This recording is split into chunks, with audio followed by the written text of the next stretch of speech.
Hello and welcome to the Everything is Black and White podcast with me, Newcastle United editor Aaron Stokes. And if you're a regular listener to the Monday show, you'll be wondering where on earth is Andrew Musgrove, but fear not, he's just on a well-deserved holiday. And that means that I'm joined by Newcastle Fans TV's Sam Mulliner. Sam, it feels very, very fitting that you're on the show this week because if Andrew Musgrove is the CEO and founder of the Miguel Almiron fan club, it's safe to say you are just that for the Alexander Isak fan club. And I'm sure we'll talk about him in depth in the next hour or so. If you're watching us live on Facebook and YouTube, thank you very much for tuning in as ever. If you're listening later on your podcast provider, please remember to drop us a follow. Now, another Newcastle United win to talk about this afternoon, Sam. You were at the game on Friday night, but there was some sore heads on Saturday morning. I was just sore in general. I didn't have a drink, considering it was St. Patrick's Day. I was the responsible driver, but the limbs in the away end at the end, I had my legs were sore. I don't know why, but it was great to be involved in as well. And I mean, we were preparing at the end for myself and Lee of NFTV to be talking about VAR controversy, which is still quite relevant. Of course it is, but the fact that we got the win as well, just, it calms things a little. I mean, the scenes in the away end, as you see, I have seen a very, very good video of yourself celebrating that Elliot Anderson goal. And obviously the scenes at the end were just fantastic. I mean, it must have just been an incredible feeling when that Isak penalty was given and obviously when it went in. Yeah, the penalty was clear as day right in front of us. There was stonewall. The penalty itself, I couldn't bear to watch, but there was some absolute genius by our captain Kieran Trippier, which was just absolutely inspired, which completely nullified any kind of S-housery from Nottingham Forest. Absolutely superb, and the way Isak calmly put away that penalty with just utter technical ease was a joy to behold. As you say, I've been banging the drum to anyone who will listen to me about Alexander Isak even before he signed. I first did a written article for NFTV back in 2020 during lockdown 1 about who I'd like to see sign for us if a takeover was ever to happen, and Alexander Isak was number 1 on that list in that article. So yeah, I'm glad he's proving me right so far. I mean, anybody who's obviously seen you on this show or watches Newcastle Fans TV can vouch that you have been, as you say, banging the drum for many, many years about him. I mean, it might be slightly different for you being in the away, and I was, watching it very drunk on a stag do in Latvia, so I may have had a little different opinion, but to myself, it looked like Trippier was going to take the penalty. Did you think that in the away end, or did you know that he was just sort of trying to take the pressure off Isak? So Lee, who I was with from NFTV, he thought Trippier was going to take it. I don't want to big myself up or appear too clever, but I thought Isak, and you can testify this by watching post-match videos on Newcastle Fans TV as well. I thought it was always going to be Isak to take the penalty. He took it against Bournemouth, didn't he, earlier on in the season? And Trippier has just learnt these dark arts off Simeone and has helped brought this into Newcastle United, which is a joy to see, really, because it's not something we're really accustomed to. But all the good top teams do it. Let's not beat around the bush. And I just thought it was an utterly inspired moment because Navas was trying his tricks and getting into his head, but Trippier just stood there and smiled when the referee had finally got hold of the situation. Up stepped Isak and picked the ball off Trips and slotted it away, and scenes and limbs did ensue. But I'm sure you could hear it all the way from Latvia, which is the new obvious destination for all stag do's, clearly. Well, I can definitely confirm that it is a very good location if you like a drink. And anybody that's got a stag do coming up, definitely get yourself to Riga. A lot of Geordies in Riga I've discovered. We were watching the match next to a table of girls who were from Cramlington, funnily enough. So that was a very, very odd experience, but still very. Do you know where I went for my stag do? Oh, I've got no idea, Sam. Newcastle. Really? Yeah, Northumberland Plate Day. There you go. There you go. You don't have to go abroad to have a good time. But yeah, fantastic scenes. As you say, the limbs in the away end were absolutely fantastic. I want to talk about Alexander Isak, the man of the moment. Obviously, we did a live podcast ahead of the Carabao Cup final less than a month ago, and you were sort of the only man calling for him to be brought back into the starting 11 over Callum Wilson. It's interesting how quick these things can change, because in the space of 2 or 3 games since then, Isak has just completely nailed down his spot now as Eddie Howe's go-to man. You might be of this persuasion. He's getting a lot of shouts on Twitter that he's the next Thierry Henry, and I started that. Never mind shouts on Twitter. That was all me. The way he carries himself and holds himself, his attributes, the way he can drift in off the left. That doesn't mean I want to see him out on the wing, because he's a centre forward. There's just so many things to like about him. He's good in the air, as we saw against Wolverhampton the week previous. He's got it all. I know you want in on the Alex Isak fan club now, and rightly so. And to be honest, I'd had a few at King's Cross. I'm not going to lie to you. The day before the cup final, I told Kieran Kelly how much I admired him. But I felt vindicated at half time, really, of the cup final. Wilson, and this is not a criticism of Callum Wilson at all, because he's been absolutely amazing for us. He's kept us in the Premier League before the takeover. He's been utterly fantastic. He's just not in form at the moment. Is he a striker? And it was perfectly right, by the way, that he went to the World Cup, because he was the best alternative at that time to Harry Kane. Is he a striker that can take us to the next level and get into the Champions League and cement ourselves in the top 4 place? Probably not. Alex Isak is your man. There's still plenty of time for him to grow and improve. He's adapting to the Premier League all the time. The first few games he had for us, he was getting pushed off the ball too easily. You could see that in the last 2 games in particular. That's not happening really anymore. There's some battles going on, of course there is, but he's not being pushed off the ball so easy. So he's adapting, he's learning, which is great to see. There's more to come from him, I have no doubt. But I welcome you to the Alexander Isak fan club. Two house rules: shoes off at the door, and bring a bottle. I'll certainly be able to do that, definitely. And I'm sure I won't be the only one getting my letters sent in. I mean, he's really, the last couple of games, just as you say, seems to have gone to another level. You know, Roger Cook's in the comments here saying Isak's gone from not fit enough to top form. And I think he needed a bit of time to settle. He obviously suffered that thigh injury and then a reoccurrence of it. And I think we're finally starting to see, the real Alexander Isak that we paid 58 million for now. You're absolutely spot on when you say about Callum Wilson and simply just not being in a good run of form at the minute. But you feel like he's going to struggle to get back in this team before the end of the season. Yeah, if Alex Isak's fit now, he plays. There's no 2 ways about it. Wilson's a fantastic option to bring off the bench, because that was what we were really lacking on Friday. There wasn't really any options. I mean, Elliot Anderson did absolutely superb. I think keeping squad players fit between now and the end of the season is going to be key to us, whether we get top 4, top 6, whatever. Because the international break has probably come at a decent time for us. Not in a sense that we've just found our form again and we've started to win games, but there's quite a lot of players in that squad that are carrying knocks and just need a couple of weeks breather to get them back fully fit. In time for a huge game against Manchester United.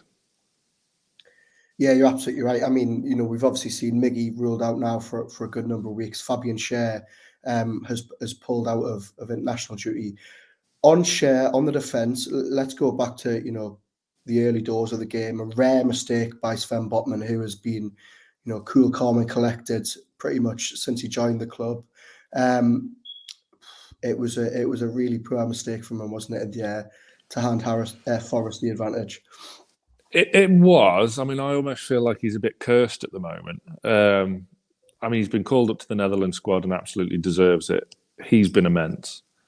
I mean, look, these things happen. It was poor. I don't think he got a shout. Whether or not that would have made any difference because he was just so focused on the ball, didn't see the runner in from behind. He'll get over it. He'll come back stronger. He's still our number one centre-back. Again, it's probably come at a good time for him because he's had a horrible run of deflected own goals and now this mistake. But other than that, the defence was absolutely superb. Dan Burn, again, was obviously targeted. Forest playing on the counter-attack. They got a bit of pace in their side, apart from Andre Ayew, who must be about 56 years old by now.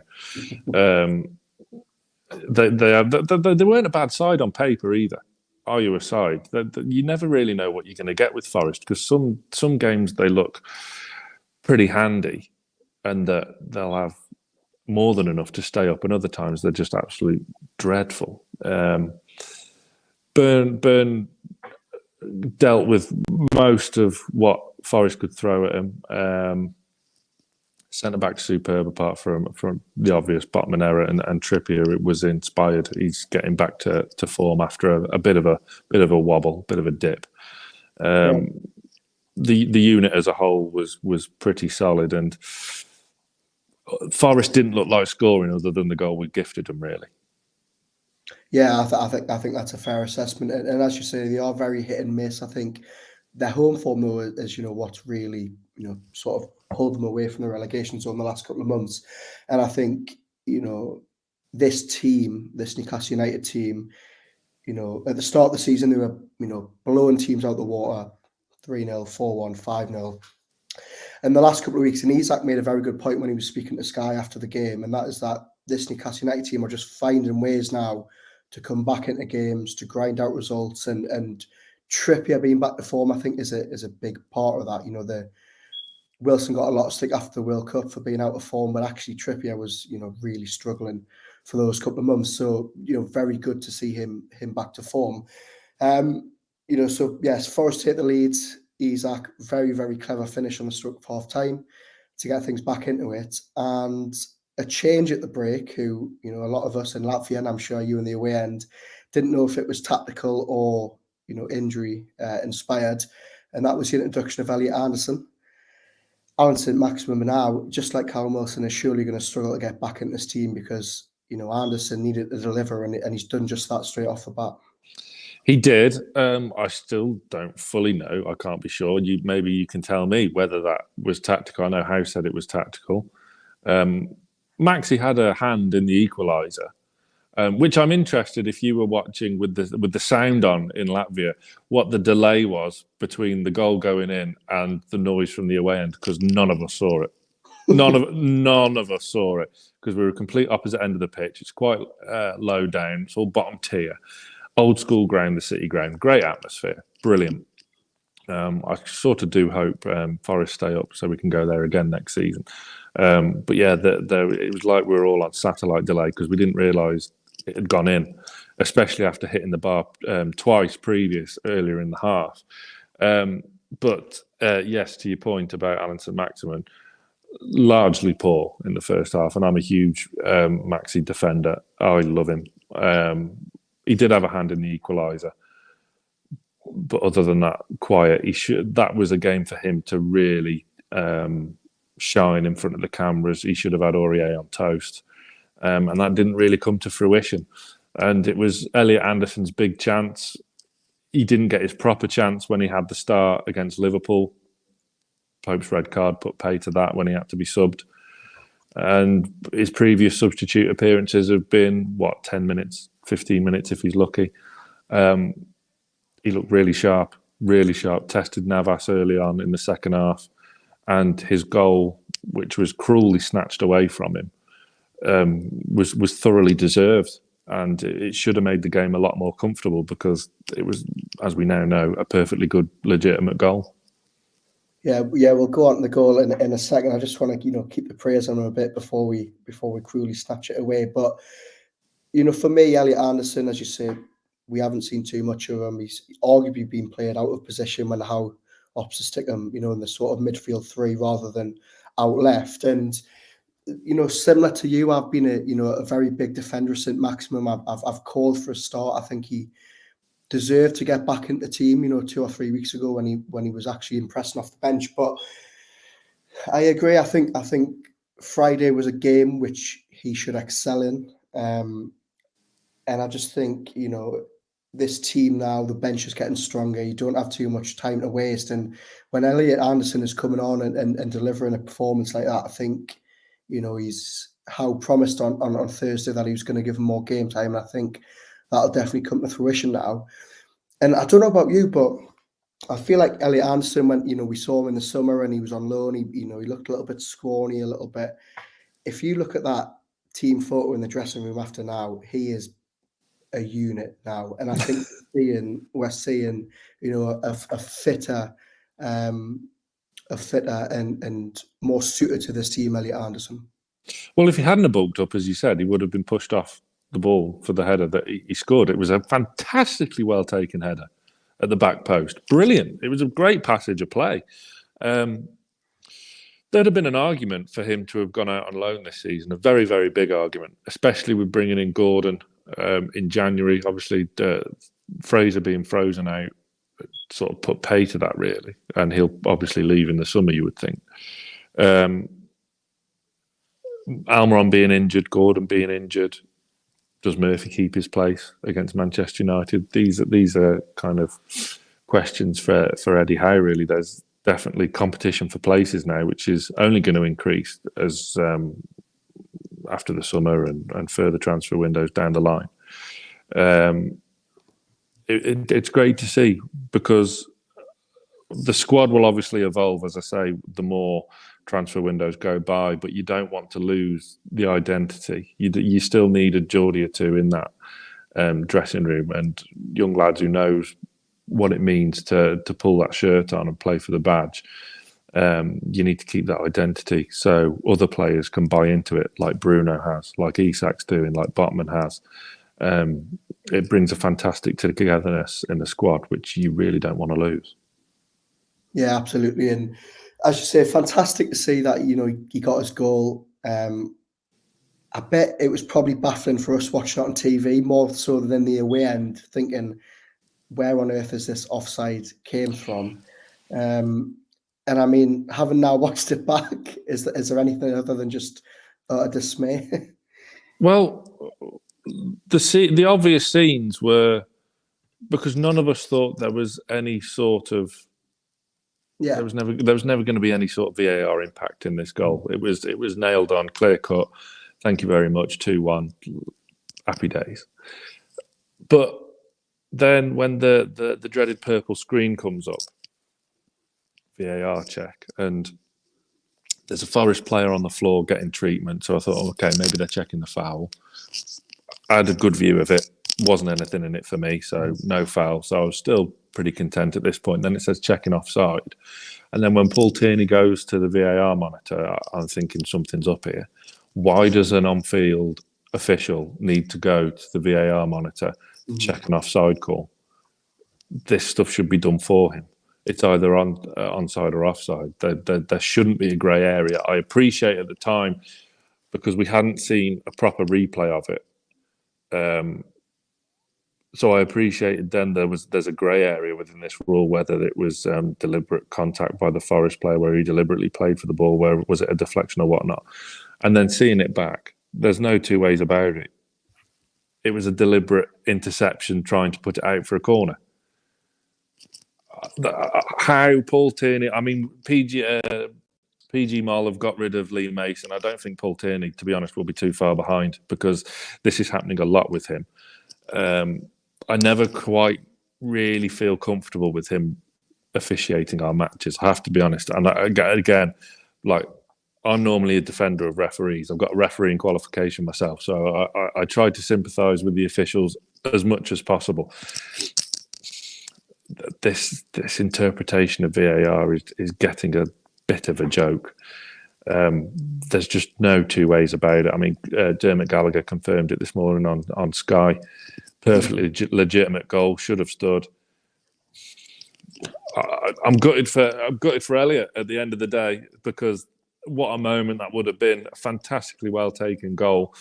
Beautiful ball in by Isak as well for Anderson to get on the end of. And the game could have been seen out a lot easier than what it was. But thankfully, the right result was had in the end.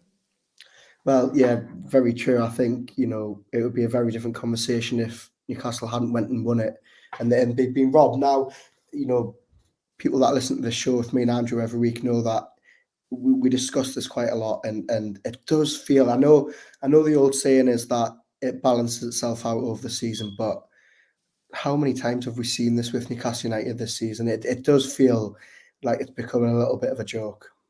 It is, and it's not just Newcastle. I mean, you could argue about the Wolves' decision last week as well with Jimenez, but for me, and I promise you, I'm not being biased. For me, Jimenez has played for the foul, and not. If this was the Jimenez pre his injury struggles, Jimenez would have tried to and probably got the goal.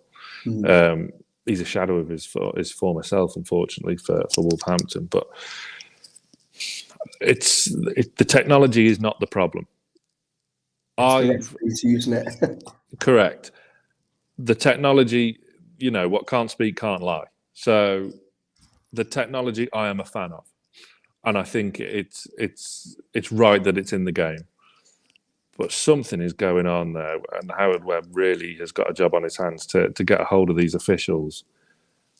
I don't understand how they can get it so wrong so often in the Premier League, biggest league in the world. It's utterly baffling. And, on another day, that's cost us another 2 points, and our season once again is stuttering a little bit, perhaps. And the same could have been said against Wolves as well. But fortunately, as Isak, as he said to Sky, we're now finding ways to win again. It would have been very easy for our season to fold and collapse after the cup final defeat, but we've regrouped, we're finding ways to win again, which is really encouraging to see. Mm-hmm. Absolutely. And for anybody who hasn't seen the clip on Twitter, please do go search Newcastle Fans TV to see the scenes when Elliot Anderson scored, and a very, very excited Sam Mulliner some expletives, I think, at the pitch. When I joined Newcastle Fans TV, I was determined not to make a tit of myself on the internet. Well, that's gone out the window then. You were caught up in the moment. We've all been there. Don't worry. I'm sure nobody will. Yeah, and it'll happen again, no doubt. So these things happen, as another Sam once said. Absolutely. Well, we've already sort of touched on it, but I mean, the way that Newcastle saw out the game, and as you say, even after that Anderson decision, they could have let their heads drop and let it affect them. Just talk me through the scenes at the end when they've wrapped it up in the 97th minute. Did not see a second of the last few minutes of the game. Couldn't see a thing. There was people. So I was on row D, but there must have been about 7 rows of people ahead of me at least. All good-natured stuff, and there was some good back and forth between us and the Forest fans. As I say, old school ground. I like Forest. Considering we've a horrendous record there, terrible record there. We did really well Friday night. Yeah, the scenes at the end, we were in the City ground a good half an hour after full time. It was similar actually to the semi-final first leg against Southampton. It was very, very similar. And, all of this over 3 points. Yeah, it was lovely. It was just the best. It really is. You can't buy atmospheres like that. And the players come over, do what they do. We were doing our videos afterwards, and we spoke to a family, and the young girl in the car had got Willock's shirt. She was buzzing. She was over the moon. It was great. The connection between the squad and the fans now. Bruno epitomises that. Who would have thought a Brazilian signed from Lyon could just embrace Newcastle United culture so much, so quickly? He loves it. He loves it. He absolutely loves it. It's written all over his face. And again, stuff like that's priceless. But yeah, the last few minutes, I honestly couldn't tell you how we saw the game out. I mean, we could have lost 3-2 and no one would have known in the away end. It was fantastic. It really was. I can't. It was almost like a "were you there" moment, and like you wouldn't think that from just Forest away on a Friday night. Yeah. You know, we're pushing for Europe. They're fighting for their survival. But yeah, it's strange how these things happen, and the way we won it in the end dictated that. And the squad feeds off the fans, and the fans feed off what's happening on the pitch. And yeah, it's a match made in heaven at the moment. It does certainly feel like it was probably, as you say, an away day for the Books. It looked absolutely fantastic. Whether you're watching it on TV or from the videos on social media. One thing we haven't really spoke about now is one of the opposition players, and that is Joe Shelby. Certainly through my eyes, although I'd had a couple of beers at that point, it looked like from minute one he was really trying to get in Bruno's face, and I'm sure the away end wasn't taken too kindly to that. I just want to read out some comments from him after the game, and it was, I didn't think they would whinge as much as they did on the pitch.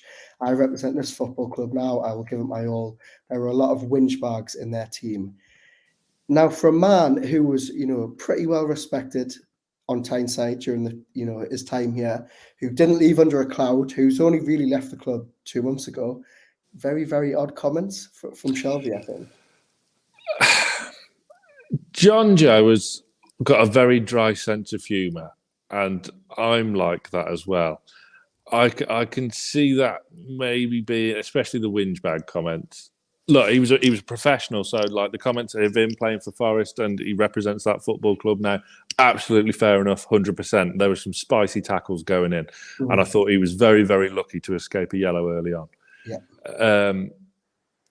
The match cam that the club put out as well yesterday, I believe, there's some great footage. I mean, a lot of it was just Shelby hanging around the Newcastle squad. Yeah. I've always been a fan of Joe. I think the comments he made were tongue-in-cheek, and it was his dry sense of humour. But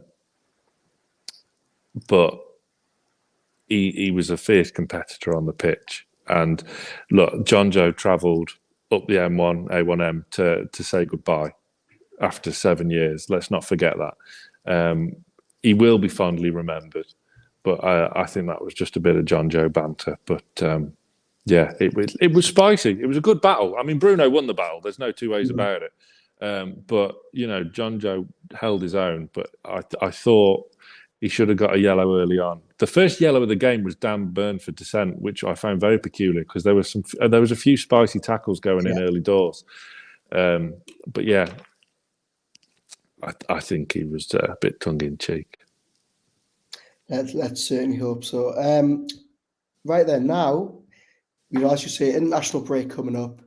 Some would argue it's come at a good time, injuries, tired bodies. Some would say, it's sort of disrupting, the rhythm, especially when you look at some of the other teams. I mean, Antonio Conte this weekend really, really, sort of making a fool out of himself.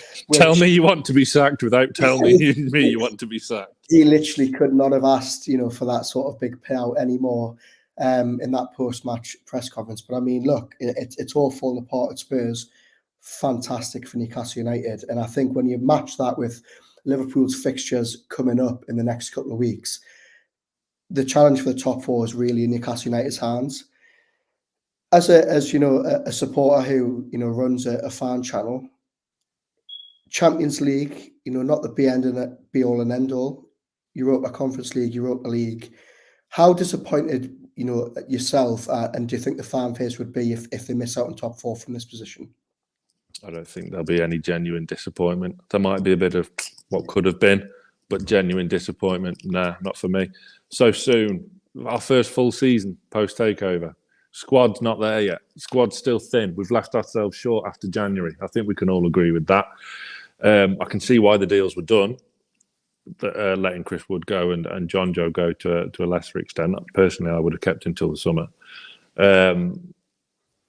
but we would have taken top 10 in a cup run, top 8 in a cup run, wouldn't we? We've had the cup run. We've had a wonderful weekend away. Yes, it didn't go our way, and it was a bit what could have been. We didn't really show up. Maybe Isak should have started the final, like I said all along, but Eddie Howe doesn't listen to me, which is probably a good thing. Yeah, I don't think there's genuine disappointment. I know Thursday nights are sometimes maligned, and Sundays a bit irritating. Thursday, Sunday playing. But I always enjoy our European nights on a Thursday. Back in the day of the UEFA Cup, and when we were in the Europa League under Pardew. I trust we'll sign more than Vernon and Anita this summer to help spearhead a top 4 push for next season and combine that with a European campaign. It's going to be tough. I think Liverpool are the real dangers. To quote my esteemed podcast host, Mr. Greenwood, Spurs are being Spursy. So, look, I don't think they will get top 4. You can't rule out Brighton. You just can't rule out Brighton either. But I think the main danger is Liverpool. And I think it will be between us and them. Okay, Spurs have got the points on the board, I suppose. It's better than games in hand. But I think Liverpool are the main danger to top 4. But as you say, it's in our hands. Regroup now. They're off to Dubai, I think, aren't they? Yeah. And then it's one last push. Hopefully everyone, the main protagonists in the squad, can stay fit and they can fire on all cylinders for one last push for Europe. Yeah, we've got some comments in here about the top 6 question. Geordie Toon for Life says, top 6 would be magnificent. Top 4 is the cherry on the cake. We won't be unhappy. Darren Lee says, the finish line is so close. Brighton could be in for a shout if they win games in hand. And Ian CR65 says, we should be targeting 3rd. We're better than Man United. Well, Man United were certainly looked like they were very beatable yesterday against Fulham. Manchester United next. They've already matched them this season at Old Trafford. In that 0-0 draw. Admittedly, played off the park and not played off the park, but obviously struggled in the cup final against them. What would your team be for that game at St James's after the international break? It's a tricky one because we don't know what bodies we'll have fit. Let's assume Miggy's going to miss out. It doesn't sound too promising on Gordon either. Let's say Fabian Schär's back. Schär and Pope will be fine, won't they? Because Pope's obviously out of the England squad as well. Big Joe will be back, of course, after his suspension. So that's an interesting one. Do you keep the midfield trio the same, and do you move Joe Linton out wide again? That could be a big argument. Could you move Maxi out onto the right? Interesting. There's options. Jacob Murphy's doing well, but look, we all know he's not quite good enough for where we want to be. I love Jacob Murphy. If we'd have won the cup final, I would have wanted to have been out that night with Jacob Murphy. But, he's not that quality compared to the rest of the squad. Interesting one. I'd be really tempted. And although I didn't like us playing Joe Linton out wide, but it was sort of kind of working, I'd be tempted to keep the midfield 3 the same. Willock was outstanding. Yeah. Longstaff's doing well. Bruno's world class. I'd be sort of tempted to maybe stick Joe out on the left and then maybe give Maxi a go on the right. If Gordon's fit, do you chance him on the right? Yeah, and Isak stays up top. Wilson has to, prove his worth again off the bench and get back to form somehow, which I'm sure he will, because, again, I love Wilson. It's not a criticism at all. And then Elliot Anderson deserves some game time off the bench because his impact at Forest really did help us win the game.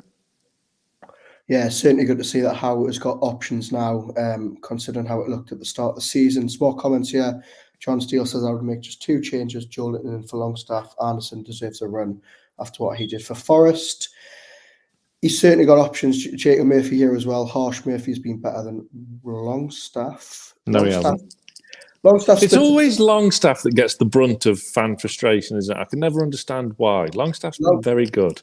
Yeah, it does certainly feel like Bruno and Willock have because they're a bit flashier, because they're probably a bit better in front of goal. It does certainly feel like they do get less stick than Longstaff. Anybody who watches this show knows that I'm a huge Longstaff defender. I think the work he does off the ball is just unbelievable. Before we get you to go, Sam, you've got to give us a prediction as well for first Manchester United after the international break, and also to put you on the spot where Newcastle United finished this season. I think we do, Man United. I think we win 2-0. And I think ASM's going to score as well and prove his worth. On his day, ASM can do anything and win us any game in the world. In terms of our finish this season,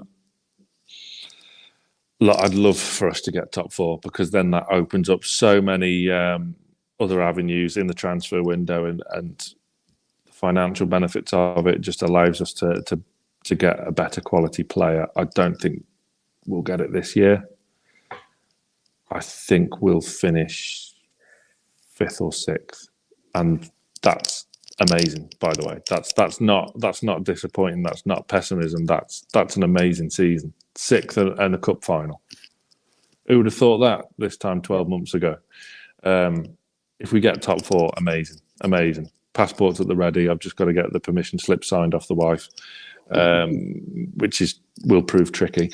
But yeah, it's been an amazing season. One last push. Some tough games to come, some key games to come. Obviously, we welcome Spurs to St James's in there as well. Brighton have got to come to St James's. I think the next few games are key, because we've got a lot of away games in a short space of time. The games after the break are coming thick and fast. We've got to go to Brentford. We've got the rearranged game at West Ham. So the squad's got to be tested. We've got to keep players fit. That could be the difference between 4th and 6th, is managing that squad and injuries. It's going to be crucial. Yeah, rightly. So as you say, 5th or 6th in a cup run, I think everybody would have absolutely bit your arm off for that at the start of the season. Sam, thanks very much as ever for joining us. And obviously, please, if you're watching this live or listening later, go and check out all of Sam and Johnny's content on Newcastle Fans TV. Thanks very much for tuning in on Facebook or YouTube or listening later. Andrew Musgrove will be back later this week. You'll be pleased to know he'll be back on hosting duties with Gibbo and The View from the Opposition later this week. Thanks very much for tuning in, and we'll catch you soon, guys.